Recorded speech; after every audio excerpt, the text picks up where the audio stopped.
Hello, I'm Multiprometheus 1, and welcome to episode 2 of In Defense of Blank, where I look at movies that get a little too much criticism, and I think have a lot more than people give them credit for. Today, we're going to be looking at the highest grossing movie of all time worldwide, and the most expensive movie of all time, James Cameron's Avatar.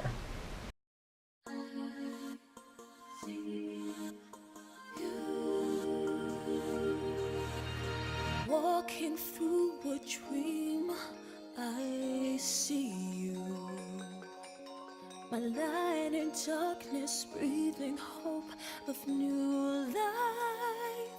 Now I live through you and you through me. Look, Blu-ray combo pack!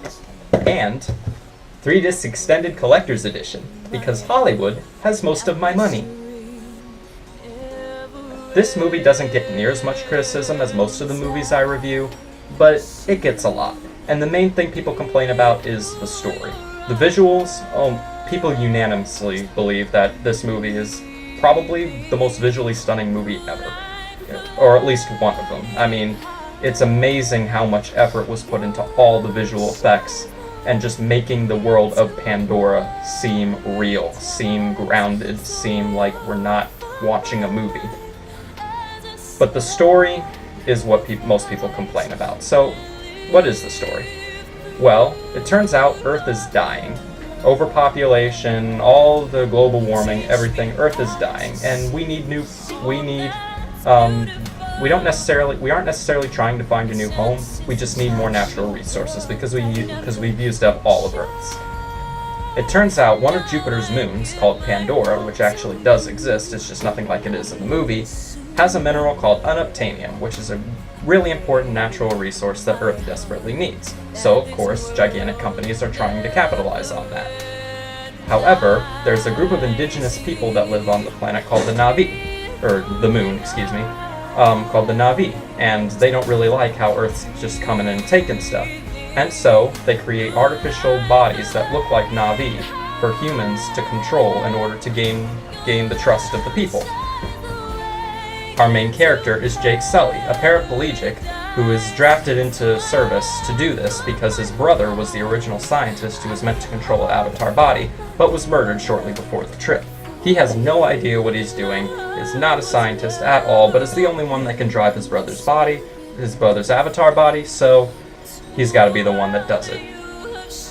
While on a mission, he gets lost, the Na'vi encounter him, and they choose to show him their ways so he can gain their trust. And over the course of the film, he learns more about their culture, all about their spiritualism, and all about just the wonders of nature. The main criticism with this movie is that, yes, a lot of the story elements have been done in a lot of movies before it. You've got, military bad, trees good. You've got trying to learn about an alien culture. You've got so many of these plot points have been done before. I heard a lot of people say it's like Dances with Wolves, the sci-fi version. But to be fair, the movie's kind of like Star Wars The Force Awakens in that, yes, like with Star Wars The Force Awakens, a lot of the plot points, were similar to plot points in the original trilogy. But it was done in such an interesting and fun, creative way that you couldn't help but love it. And I honestly think it's the same thing with Avatar. Yes, the plot is kind of very similar to other movies, but it's all done in such a really funny, and just all-around feel-good way. You really feel the spiritualism of the movie. You really feel like you're gaining a connection with the nature of the planet, the same connection that the people have. However, I'm not blind. All the visual effects and everything don't blind me from the problems. There are some problems. There are certain cliches, certain black and white, this is bad and this is good, that don't really exist in real life. And there are several plot holes.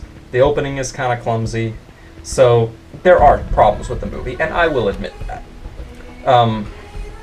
However, it's such an interesting, well-done movie that I can't help but enjoy it, despite its flaws. Now, I mentioned earlier that I own the extended collector's edition. This edition comes with a 3-hour extended cut that was not released in theaters. This version actually fixes a lot of the problems with the movie. That really clumsy opening is replaced with a very well done opening that takes place on Earth. We actually see Earth, we actually see why they desperately need the mineral on Pandora so much. We really see it, and it adds a lot of character development to Jake as well. So it's replaced with a much better opening.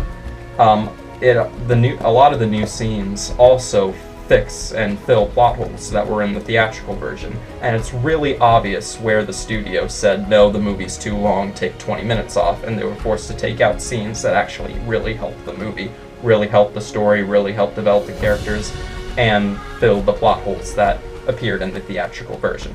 So if you ever have the opportunity to watch the 3-hour extended cut, I highly recommend that because it really is a better film. It tells a more complete story.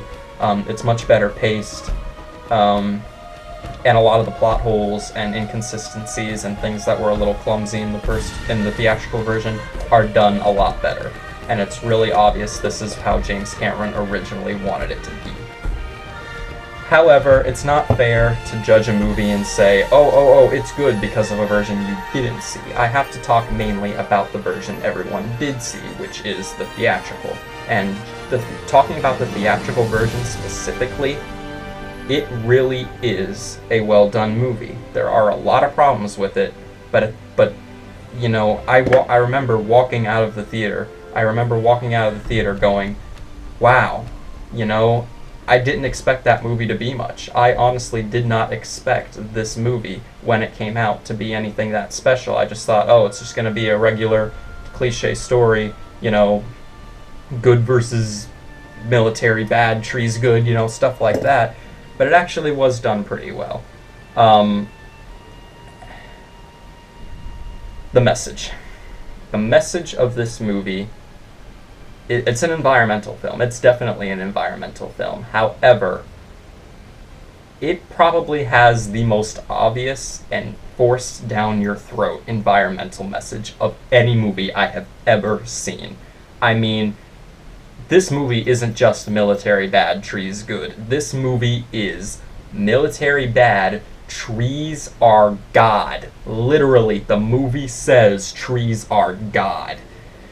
The message and environmentalism in this film is so forced down your throat that I understand why it sets a lot of people off and why it makes people uncomfortable and why it takes away from the enjoyment of the film. But, again, I've said it a million times and I'll say it again, despite its flaws, it's done in such an entertaining and creative way that you can't help but love it. You can't help but enjoy it, and you can't help walking out of the movie going, wow, I just saw something pretty neat. Thank you for watching, and I'll see you next time.